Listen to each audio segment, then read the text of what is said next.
welcome everyone who's joining us today. I'm really excited to be presenting this information to you all today. Welcome to our Increasing Inclusivity for Undocumented API Students on your campus.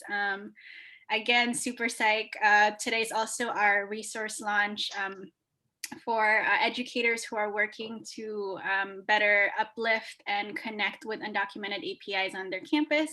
My name is Madeline Villanueva. I'm the Catalyst Fund Specialist with Immigrants Rising, and I work closely with our grant-funded campuses to better support and expand their work in supporting undocumented folks on their campus. If we could go to the next slide, Nancy. And I also know that folks are just coming on right now, but feel free to introduce yourselves in the chat, your name, your position, what institution you're representing today. As I mentioned, this webinar is hosted by Immigrants Rising. Here's a little bit of our mission on the screen. We work to empower undocumented young folks to achieve educational and career goals through personal, institutional, and policy transformation.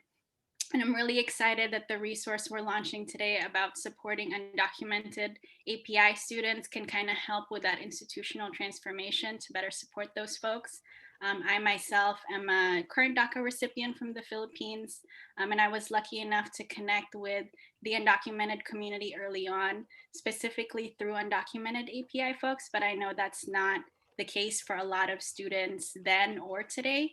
I remember facing a lot of misinformation, lack of community, lack of support throughout my college and educational journey.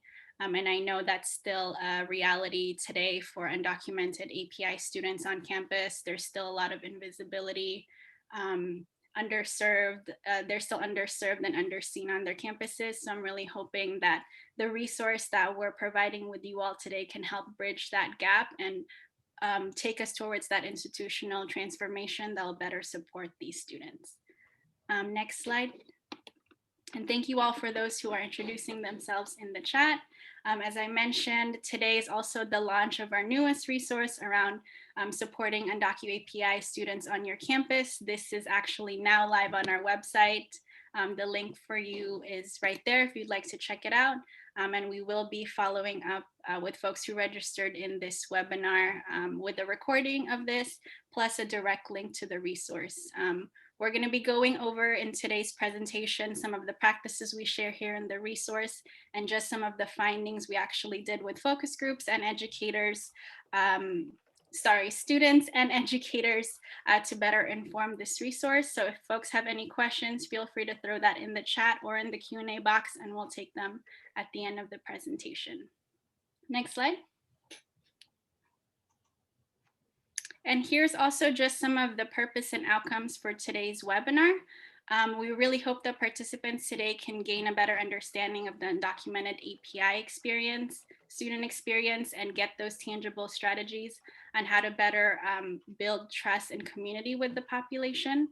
A lot of the practices we're going to be sharing today is with the lens towards higher education, but we know folks are joining from like high schools and nonprofits and even from out of state too, which is great, welcome. But we do think that some of the practices and even some of the findings we're sharing with you all today are also relevant to your work. And we also hope to share some next steps with you all on just our resource, some examples that you can do to take this resource and better work for you all on your campus and organization. And next slide. And so we also do want to hear from the folks who are coming in today. Thank you for all those who have already introduced themselves in the chat. I see a lot of folks are a lot of introductions coming in. So we do want to hear kind of what experience you're bringing into with you today here. So if we could launch the poll, and the poll is asking folks, how has your campus or organization uplifted UndocuAPI experience? And there's some choices for you there on this screen. You can pick multiple ones.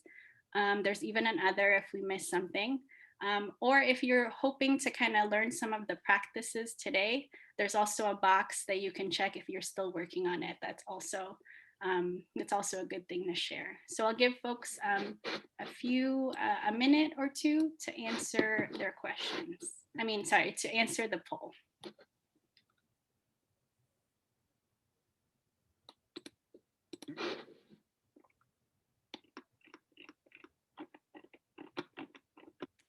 And if we have a majority of folks who answered, we can go ahead and also show the results. And also shout out to our Immigrants Rising team in the background who's handling all of the other tech stuff, Nancy and Uni on the Facebook side.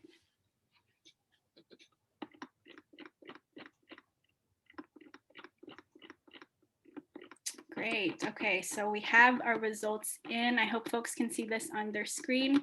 A majority of people were honest and coming in today that they are still working on it, and hoping I'm hoping that you all can pick up some of the practices we share with you all today.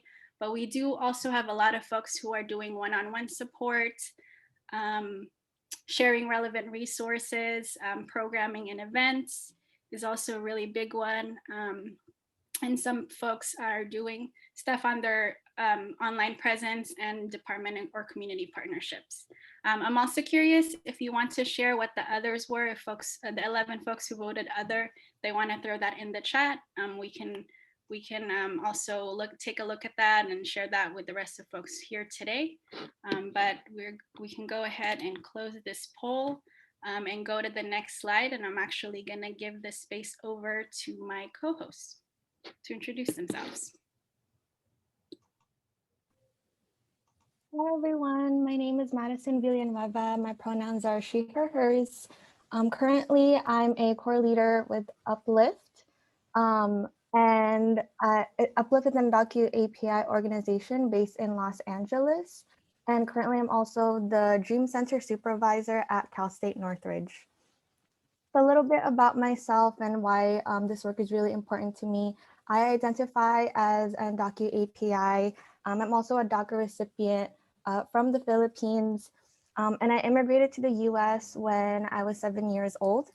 I've always known of my status, but I think the barriers really became apparent when I started applying to college, and I had the opportunity to join Uplift right before I started college. So I've always felt empowered to be active and advocate on campus. And I had the opportunity to, I went to UC Santa Barbara, and I had the opportunity to help advocate for the creation of our undocumented student services.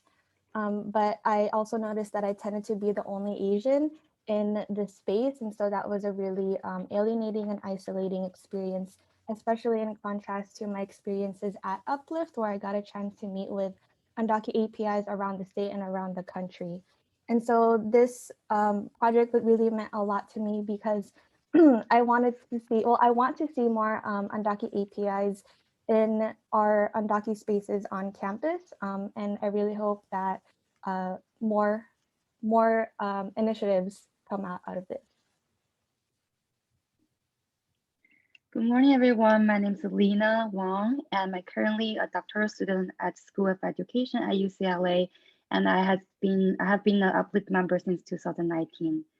As someone who is impacted by the immigration system, I don't often see our stories being captured or represented in the literature or the mainstream media.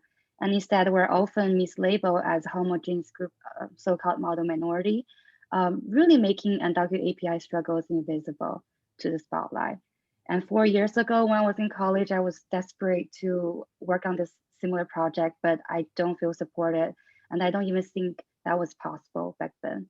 But so it's came a long way. It's really a project close to my heart. Such an honor to be here with all of you today and share about our project. So welcome.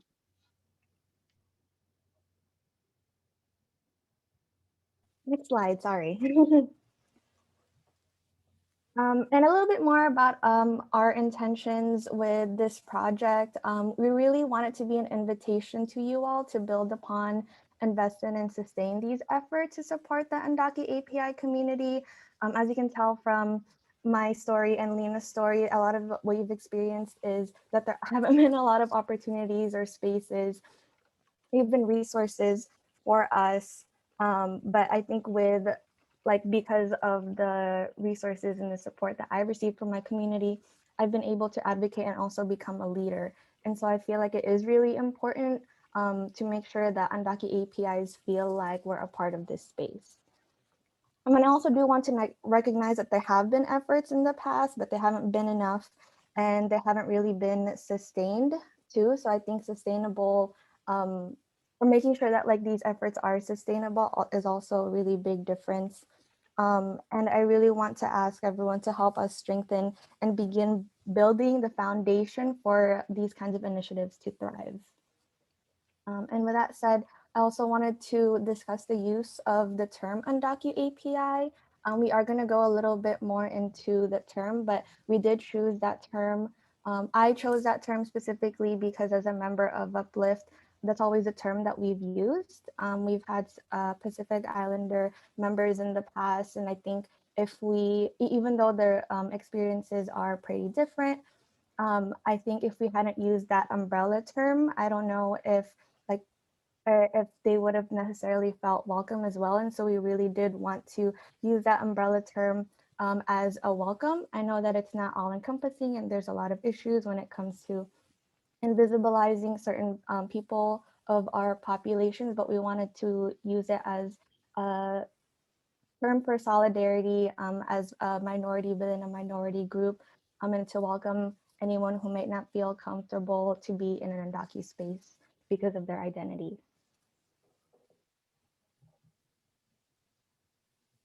Lena, did you want to add anything?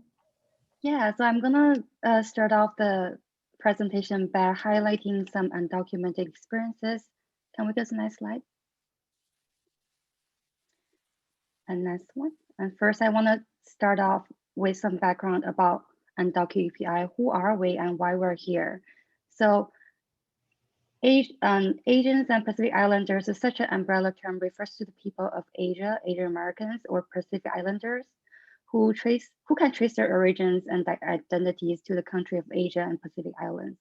And we can see from the map, it's such a broad, massive region who had a long history of economic and political exchange with the US. In fact, the US presence, militarization, imperialism and colonization were the root causes of UndocuAPI displacement and their migration to the United States at the first place. In 2017, there were 1.7 billion undocumented Asian and Pacific Islanders in the US, and 1 out of every 6 undocumented immigrants in the US are from Asia and Pacific Islands. And since 2000, UndocuAPI makes up the fastest growing undocumented population in the US. But again, because of hyper visibility, the debate around the border really makes UndocuAPI invisible. Next slide, please. And let's look at the breakdown of UndocuAPI population. So Chinese and Indian and Filipinos makes up about 50% of UndocuAPI population.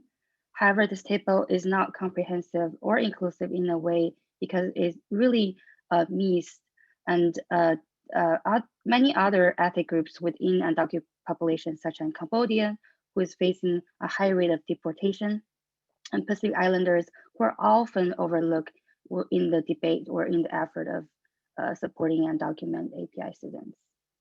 Next slide, please. And let's look at UndocuAPI students in the higher education. And as we can see on the pie chart on the right side, UndocuAPI makes up about 17% of DACA eligible population in the United States in 2018, but they are underrepresented in the DACA recipients. They only makes up about 3.1% instead of 17%. So we see there's a huge gap existed in the services for UndocuAPI, and that means UndocuAPI, even though they're eligible to apply for DACA, they're not applying. So what is really going on within this population? Can we go to the next slide? Thank you.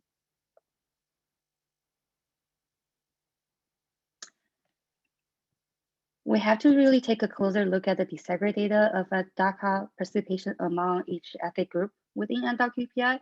So Filipinos and South Korean and Indian have the high higher participation rate in comparison to other ethnic API groups. But however, this rate still relevant, significantly lower than Mexican undocumented students' participation. Can we go to the next slide? Thank you. And to fully understand UndocuAPI experiences, let's look at some testimony from a current graduate student in a private university in California, alumni of UC, and who is also identified as undocumented agent.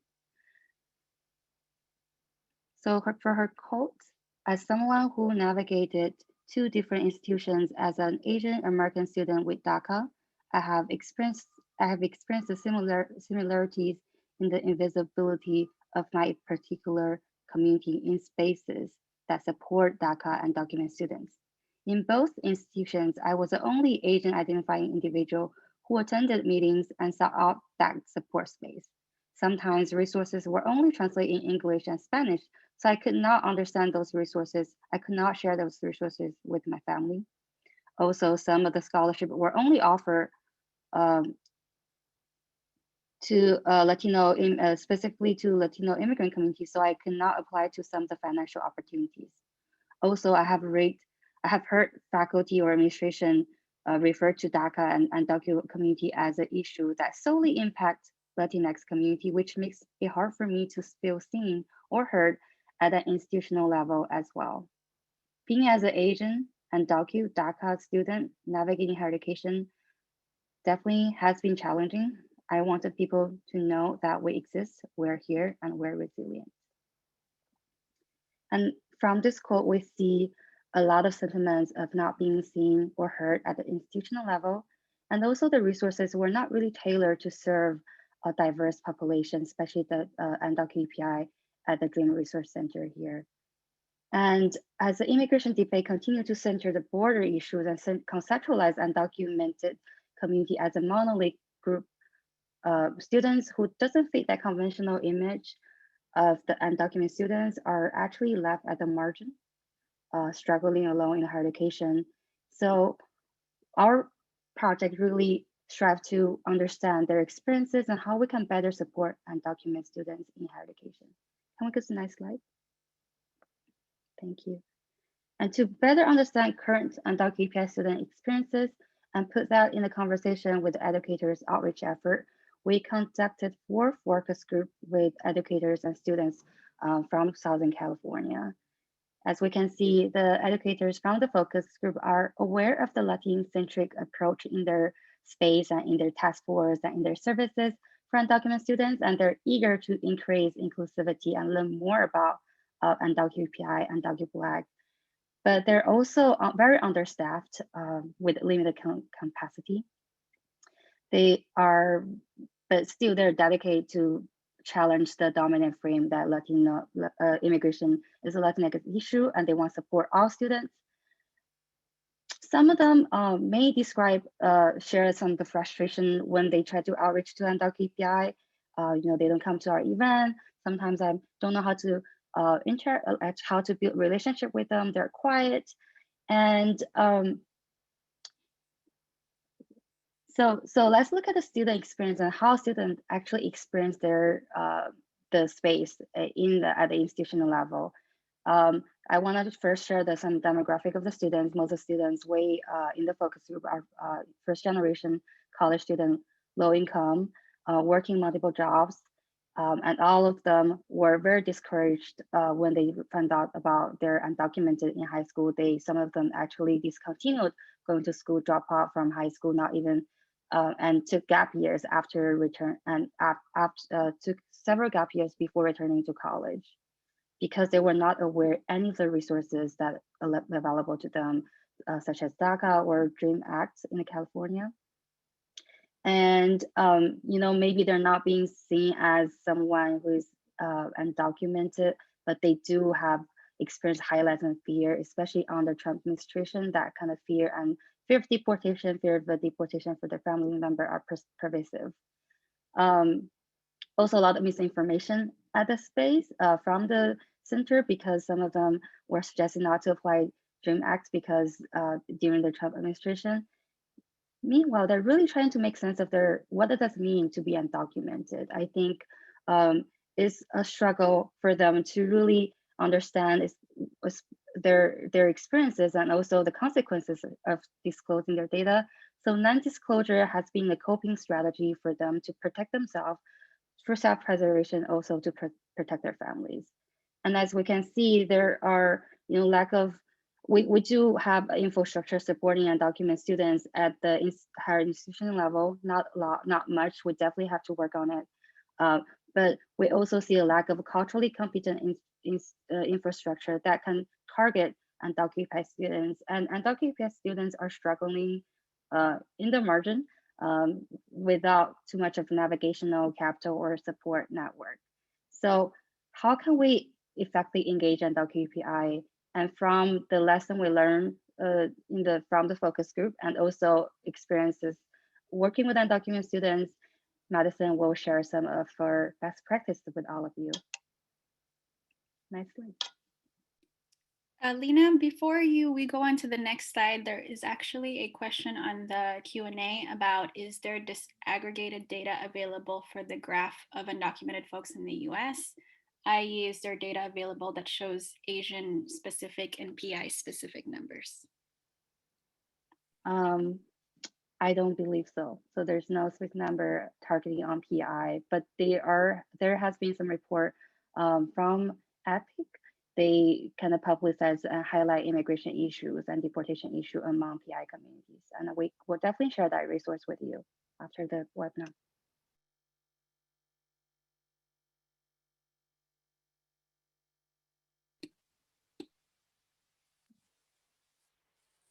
Next slide, I think. Okay, so we also wanted to offer some best practices to better engage UndocuAPI students. This is the resource guide that we wrote with Immigrants Rising. So a lot of this information will also be reflected on there. Next slide. And first things first, I did want to start with the self. On an individual level, I think it's really important to reflect on what is our starting point. And I think if we were able to identify our level of understanding currently, I think it helps us to figure out what other information we need to feel more prepared. And also commit to actively learning about unique needs and experiences. I think it's really important to inform yourself of needs and experiences unique to the UndocuAPI population, and also take time to reflect on what things have been shared with you. It's really important to understand barriers and contextualize it, or at least again, reflect on it a little bit more. So understanding that lack of resources, not knowing for undocumented students, UndocuAPI students, similar to what Lena said, like, are they not engaging because do they feel like they're not part of the community, or do they just not know how to do it, not know where to start?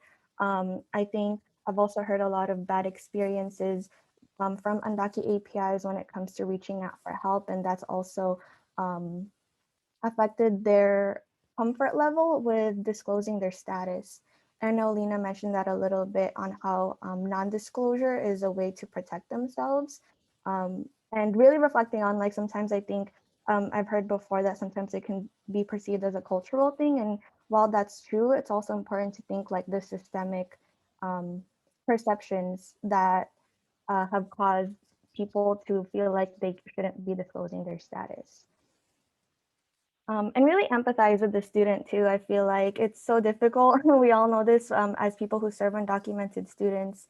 And it's really difficult. It makes it even harder when you have a bad experience to feel comfortable coming back, especially when you feel like you don't have a community, when you feel like you're putting yourself in danger just for even asking for these resources. And I think take note of the diversity within the community. UndocuAPI is such a huge population spanning from different countries with different languages, different religions, different cultures, even different ethnic groups within each nation. And one method may not work the same as different ethnic groups, for example. And I know there's a question in the Q&A about deportation rates across groups of UndocuAPI populations. I know that Southeast Asian communities have been facing a higher rate of deportations, particularly Cambodian immigrants. And a lot of undocumented South Asian folks are also impacted when there's a height in Islamophobia. And so as someone who is Undocu-Filipino, I might not like be experiencing these same issues, but I think that's why it's also really important to stand in solidarity with one another. And again, like one approach might not work the same for other students. So just it's really important to take note of diversity within the community. Next slide.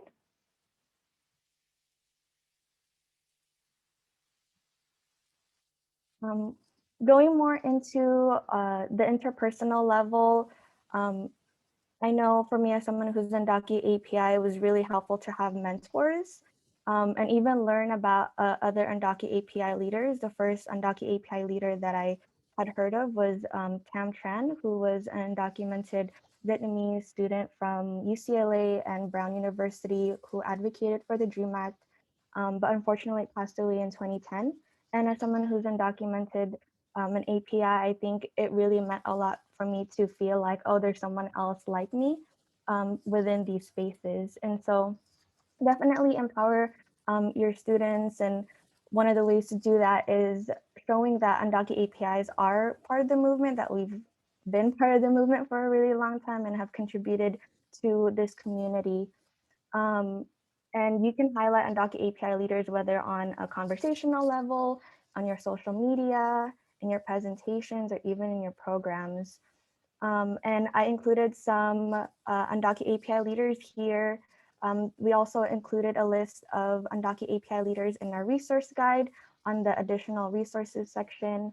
On the screen, there is Seth Hernandez Ronquillo, who is an undocumented filmmaker and is part of the Undocumented Filmmakers Collective.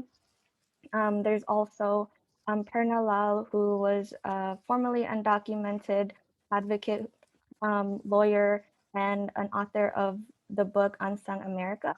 And I also wanted to give the example of the play in case you needed ideas of how to bring these programs onto your campus. Tam Tran Goes to Washington is a play that highlights the life and advocate journey of Tam Tran. And it's really important, again, to develop and invest in UndocuAPI leaders. I think if it wasn't for Uplift, I don't know if I would have continued being in these advocacy spaces, but they really gave me the skills and the leadership opportunities, as well as in UCSB, to step up. And with mentorship and identity development, so trying to make sense of my identity and my story a lot more, leadership trainings and professional opportunities, I am where I am today, giving you all this information. Next slide.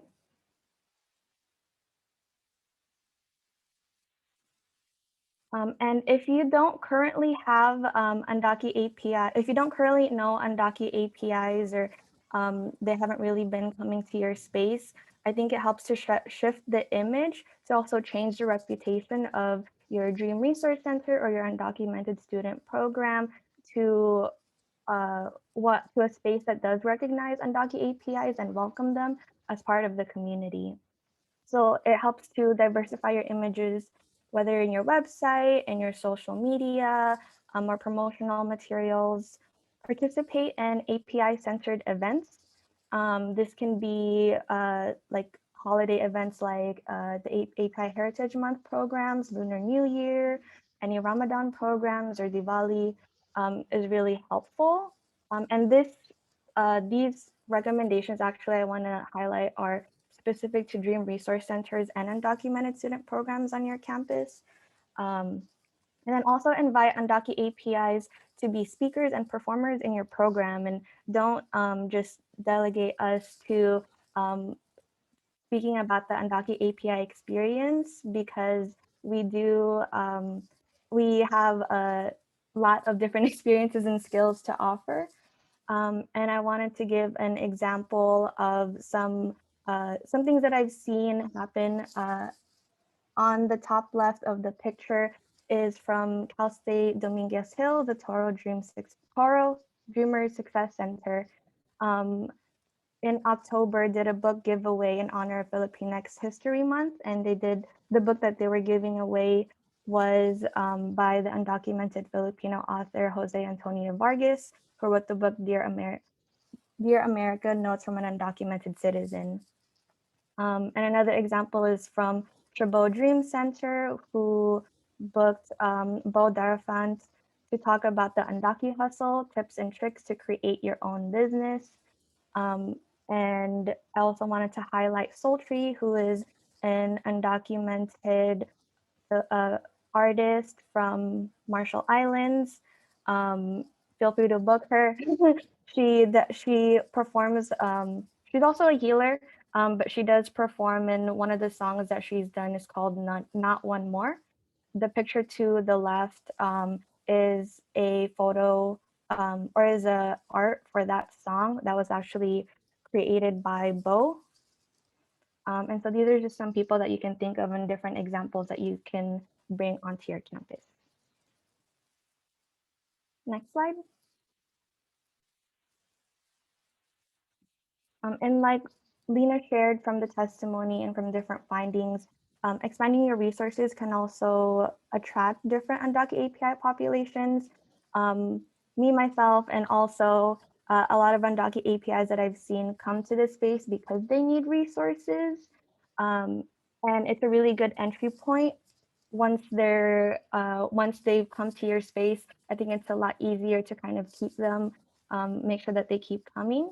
But definitely to even get UndocuAPI's attention, make sure that your resources are culturally relevant. A good start is to share resources in API languages.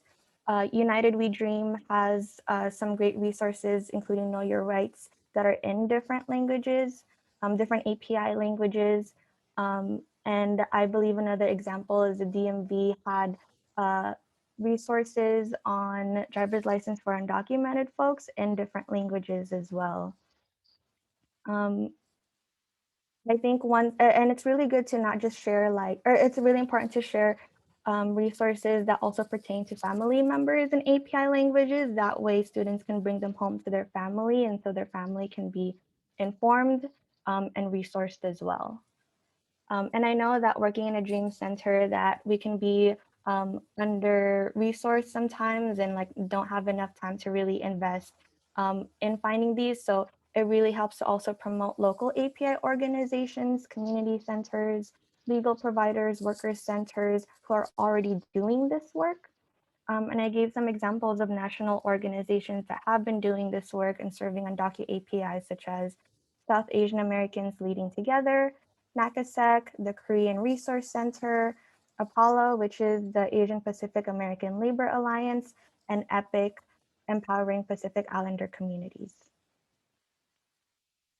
And I know that another thing that was shared in the testimony and from Lena's findings were that sometimes scholarships were hard to come by for undocumented APIs, and also that finances are a really big issue. So finding undocu-friendly scholarships really help, and there are unfortunately a lot of scholarships for undocumented students that have a requirement to be Latinx. So just making sure that you include or that you promote other scholarships as well that don't have that requirement. And a good example is Immigrants Rising's list of undergraduate and graduate scholarships and fellowships. And it really helps also to disseminate your Dream Center or Undocu student programs, promotional materials in API student spaces. I think that normalizes the API population to be needing these types of resources as well. So even if your campus may not have any Undocu APIs in particular, your API students might have family who could benefit from these resources as well. Next slide.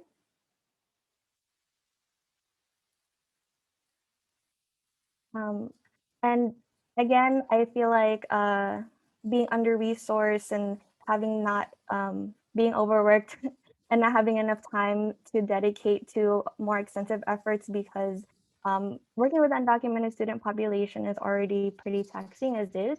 Work smarter, work smarter, not harder by collaborating. So partner with API student serving programs, student organizations, and the Asian American Studies Department, all of which are already informed with, are already knowledgeable about serving API populations.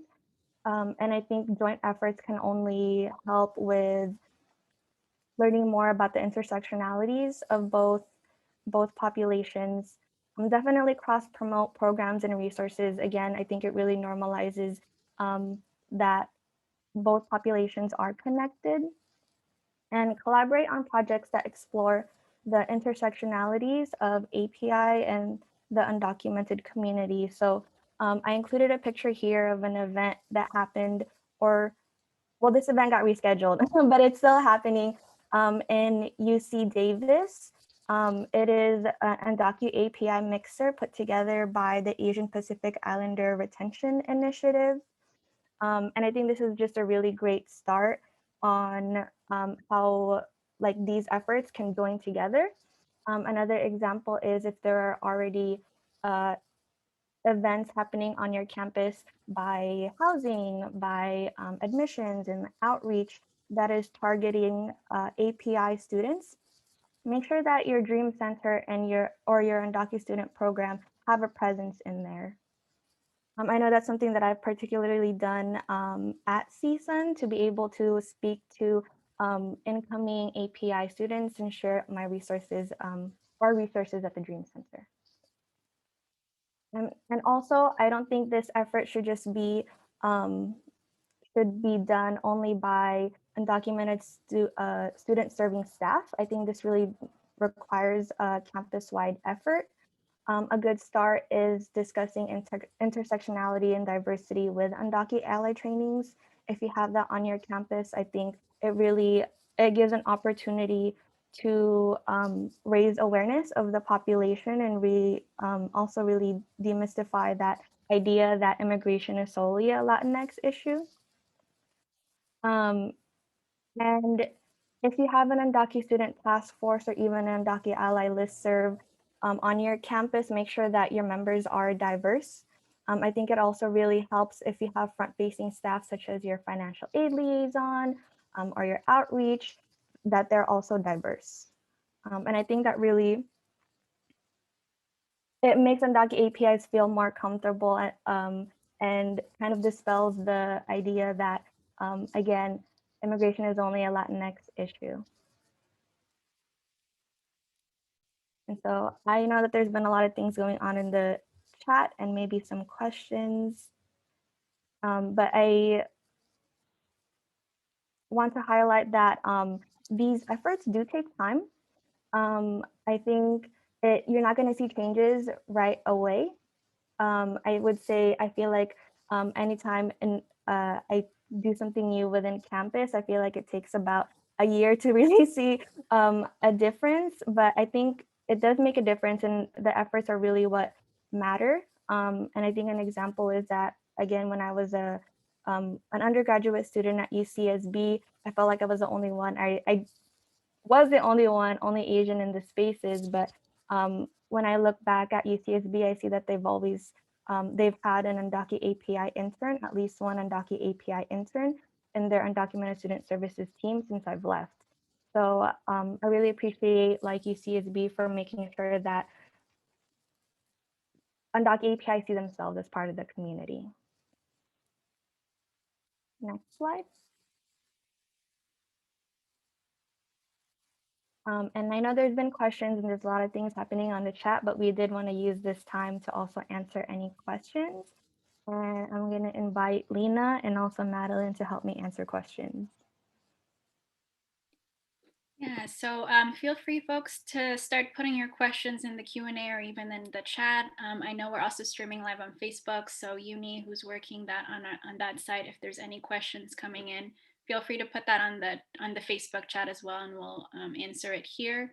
But one question we did get is, besides cultural competency, are there any best practices when working with UndocuAPI for educational research? And maybe Lena, you can take first answer to this question. Yeah, so I'm trying to make sense of the question. I wonder if the attendees are asking how to work with UndocuAPI in the educational research. Yeah, If I can. we'll ask the person to clarify that in the chat if they're able, but maybe that's how we Mhm. can interpret the question for now, and you can answer it that way. Okay, yeah. So I will say there are not a lot of research on UndocuAPI students in the higher education field. So I think really working with UndocuAPI, being intentional about how you approach them, and challenge your own assumption about where they come from, who they are. I think a lot of UndocuAPI I've been working with, they really are open to share their experiences, and they are actually, they desire to share their narratives and to be in the space that support them. So really reach out to them, be intentional, and also learn more about their experiences from attending this kind of webinar by really studying different intersectionalities they may have through your own research and through your own practices. Great, thank you, Lena. Madison, I'm wondering if you have anything to add to that answer. No, not right now. I think Lena's really like the master when it comes to UndocuAPI research. I mean, also definitely look at what's already been done in terms of UndocuAPI research. Lena and I always refer to Dr. Tracy Benavista's work on UndocuAPIs, and I feel like that also really put a framework to how I viewed my experiences. Great. And we do have another question around CSUN has a large number of Latinx population. Have you seen an increase of UndocuAPIs in your dream center? I guess since also because you work there. You know, not really. I think when we recently looked at our undocumented student population, we found out that we have like almost 90% Latinx student in Latinx identifying undocumented students. But I think I want to be critical of that number as well, because as you can see, undocumented APIs don't know how to even find their way to their dream center. So even though there are a large number of Latinx students, I want to say that there are undocumented API students as well, even if we're not seeing them as much. And in my experiences, especially when it comes to tabling, I've noticed that there's a lot of non-Latinx students coming up to our table when I'm there. So like having that representation also really helps. Great. And we do have a question also. Are there any organizations or resources you recommend that are specific to the Pacific Islander community? EPIC, Empowering Pacific Islander Communities, is an organization in LA, Southern California. They've had a lot of different reports come out. So that's a really great resource. But again, I think if your institution has the capacity, it's also really important to invest in these opportunities or like these initiatives because there aren't enough. And I really hope to see more come out soon. Yeah. I think as Lena mentioned earlier too, the segregation, I think, of the data for UndocuAPI and even just API people in general is not that great and is still being worked on. So PI tends to be one of the populations that tends to get smushed and not as properly represented. So I think there's not as much information out there, but I'm also wondering if folks have like specific or other organizations in their own communities that work directly with PI folks and or even on your campus. And if you could share that, you can share that in the chat too with us. And then we do also have this pretty good question. Can you discuss some of the anti-Latinx and anti-Black attitudes among API communities and how that might affect their willingness to engage in programs and services? It's a really good question. I think that's why it's also really important to shift the image and build a reputation of how these spaces are also for UndocuAPIs. I think as someone who is Asian identifying and also involved in different spaces, different API spaces, I do know it's my responsibility to also call out and call in any anti-Latinx or anti-Black attitudes among API communities.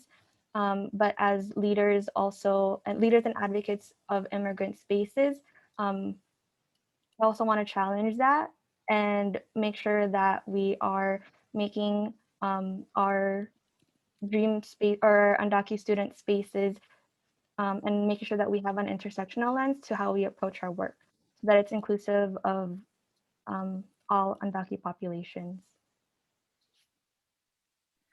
I can also address this question from my own experience and also my research. I think it's important to really understand how UndocuAPI are being racialized, and that is closely interconnected with how undocumented Latino are being racialized and portrayed in the mainstream media. You know, the hyper visibility and targeting Latino folks, but in the other sense, API are being overlooked. So we really have to understand that kind of dynamic and not questioning each group, but looking at the structure that makes us against each other.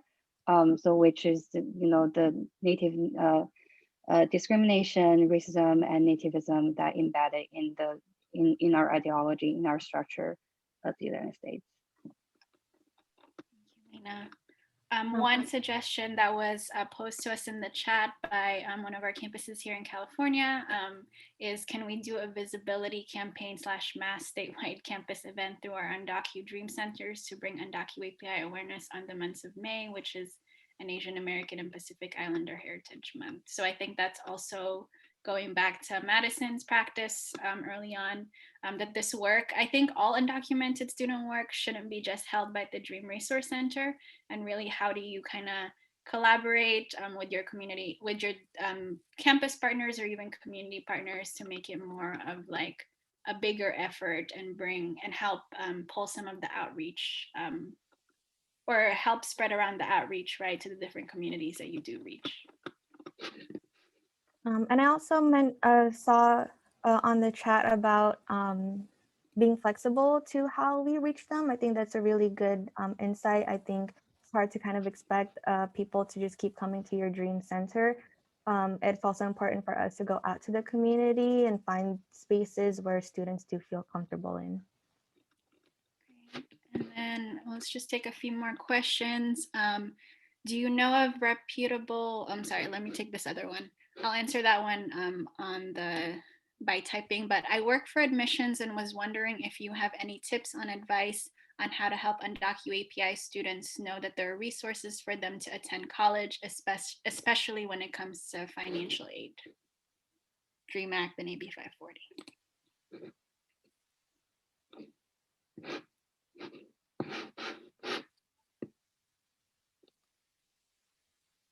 I think what's been helping at CSUN, we have been working a lot with our student outreach and recruitment, and we try to include, or our partners make sure to include the Dream Center in any presentations or events that they do, like making sure that the Undocu student like resources are not separate from the wider campus information when it comes to things like admissions and like housing and like how do you come into this campus. Making sure that there's like there's information in there about undocumented students, because you never know like who's coming to those events, and that could be a really great entry point. But I also want to highlight again, like if you have an outreach and recruitment on your campus and they do events for API students, make sure that your Dream Center or your Undocu student program has a presence.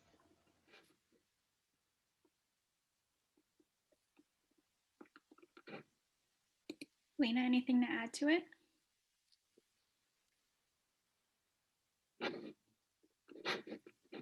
I think that was, I'm sorry, I was busy reading the question, answering the questions in the chat.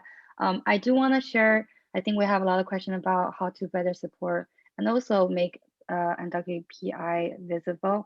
I think just learning about the community is really important. So the report we recommend from EPIC and also some of the community colleges has been really successful supporting PI. They have, there's a RISE program at MONSEC.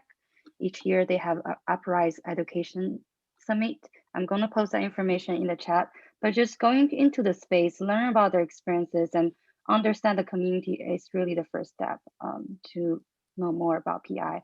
And the PI student we interviewed, she, I think Tracy also brings a very good point, you know, how do we study their migration, their data, because we don't really have that at this moment. But a lot of PI, when they, well, at least this PI student will interact when she came here at later age, and she did not intend to stay. So somehow she just stayed and become undocumented. So really understanding the diversity of our immigration population and what does it mean to be undocumented, and how does contrast the image and the stories we see from the mainstream media. Thank you, Lena. And I think just going back to that admissions question too about getting the resources to UndocuAPI folks, I think one of the things I think that we should be doing with all students when we like present financial aid options for them is talking about both FAFSA and DREAM. Like when you're presenting the resources to them to use those language specifically, like with any student, because I think there's also like Undocu-Black students, right? Undocu-White students. And so not coming in with the assumption that just because a student isn't a certain look that they won't benefit from this resource. And so even starting with that and having that as an opening point to connect students with resources, I think is a good tip. Yeah. I also saw on the chat, going back to like the admissions questions, that EOP and other TRIO programs can be more exclusive. So this is where collaboration really helps. If there's already departments on your campus that have a good reach with with the API population, reach out to them, because again, we should really normalize that like any population can benefit from immigration resources. Great. And maybe let's just take one last question. I'm wondering if you, Lena or Madison, have a question they'd like to address from the Q&A. If we didn't get to your question today, I will be sharing with folks our contact information after this. So please feel free to reach out to us. I know there was there's a lot of good questions on here. I think we can go for another 30 minutes really if we want, but we'll just take maybe one last question. Yeah, there's a lot of really great questions here. But I think something that's good to know, going off of the question on, do you think that going to high schools and presenting to high school counselors about UndocuAPI students might increase the number of undocumented students going to college? I think that is really important. High school makes a huge difference on whether or not people can even make it to college or feel prepared to go to college. And so I think it's really important to shift the image of immigration beyond the Latinx community too. And so if people are aware that the undocumented issue affects different populations, people will feel more comfortable like coming out, because I think growing up, I didn't know there was a lot of UndocuAPIs. Most people I know who are first coming into UndocuAPI spaces don't realize that there are other UndocuAPIs. I feel like I've heard that so much from other UndocuAPIs that say, I didn't know there was anyone like me, or I didn't realize that there was anybody else like me. So if we all work together, making sure that we also share immigration as an issue that affects all communities, I think that would really help. Going over the questions, I do want to reiterate that it's important to diversify your space. it's also very important to make any assumptions about students. And I think one of the, as I mentioned earlier, undocumented API are still trying to make sense of their immigration. What does it mean to be undocumented? Imagine if you're 17, 18, and you just in high school, you're in a transition, life transition, and you learn about your status. It's just a very challenging time for students to get engaged, especially when they don't have the support network, a lot of them falling off the pipeline, the track. So really being intentional and also targeting and make sure your resources are inclusive and tailored different community, different undocumented students. And that kind of effort really has to be sustained through care, through trust, and through building the relationships. Great. Thank you for that, Lena. So we didn't get a chance to get to everybody's questions today, but I'm hoping that this is only our first conversation around UndocuAPI engagement, and we'll get more chances to have conversations like these. And also I will be sharing our email later on, so feel free to follow up with us. I do have some final slides to share with folks just around some next steps. So if we could go to the next slide. We also wanted to leave folks with just some other possible action items for you all to take now that you've heard this information and our resource is out. So next slide, please. So we're really asking folks here who have participated today to please share and use our resources on your campus or organization. Send this to your campus and organization partners, leaderships, administrations, to kind of get going the conversation right around are we serving UndocuAPI folks in our campus, in our organization, and how do we kind of start? So also to get that buy-in with folks by just sharing this resource with people in your organization or institution. If you are working on a campus, we really do encourage you all to also incorporate this material within your UndocuALI training to start building that awareness in your campus, or even implementing this work into your campus task force or your advisory council if you have that, to again, maybe take some of the practices and start working on that collectively as a campus.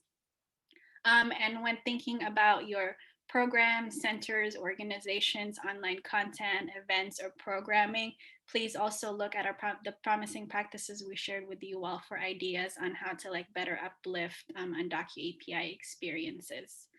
And we do also we do want to continue our work with UndocuAPI engagement, and we want to get you all to stay connected with the efforts. So please stay connected with us by signing up through this listserv here. Let me put that in the chat.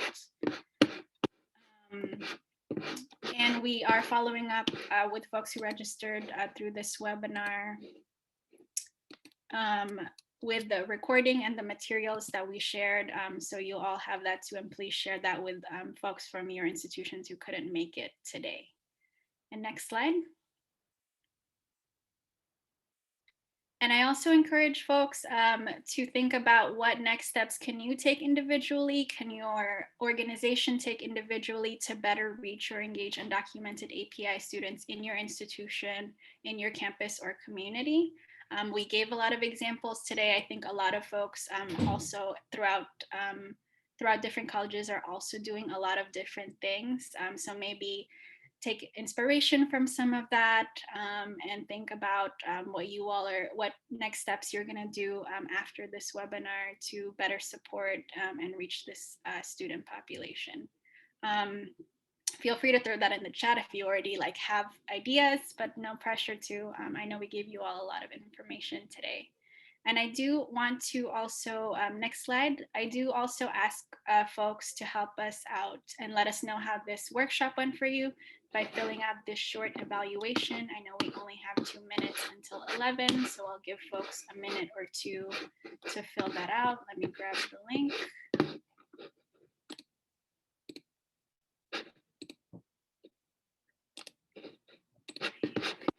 Putting the link in the chat.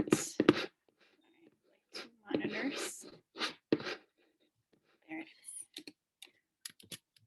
Okay, yeah. If folks can help us out, let us know how this workshop went for you all, and filling out this Google form right here. Okay, and I think there's also some issues with the listserv. I will fix that for you all. Thank you. And maybe as folks are filling the evaluation out, I do want to share our contact information on the next slide. Please stay connected with us at Immigrants Rising, and also connected with us, the presenters today. Our emails are all here too. And I just want to thank everybody who came today. I do want to reiterate that this work isn't going to get fixed or isn't going to get all done by tomorrow. So I appreciate us starting the conversation and building towards inclusivity and just more support for undocumented APIs. I'll also pass it on to my co-host for some final words too. It's such an honor, and thank you for your presence at this space. It's really beyond the scope of this webinar to fully contextualize the complex, nuanced experience of undocumented students in higher education. But we do hope, as Madeline mentioned earlier, we hope this webinar serves as a launching point for future conversations, research, and advocacy effort to expand the support for all undocumented students that includes undocumented API as well. Thank you all for coming to this space. I think it really means a lot. Again, this is just the beginning. I feel like that was something that Lena and I struggled with, was that we didn't have a lot to work off of, at least not a lot of things that are documented. And so we invite you all to continue working and building this community with us.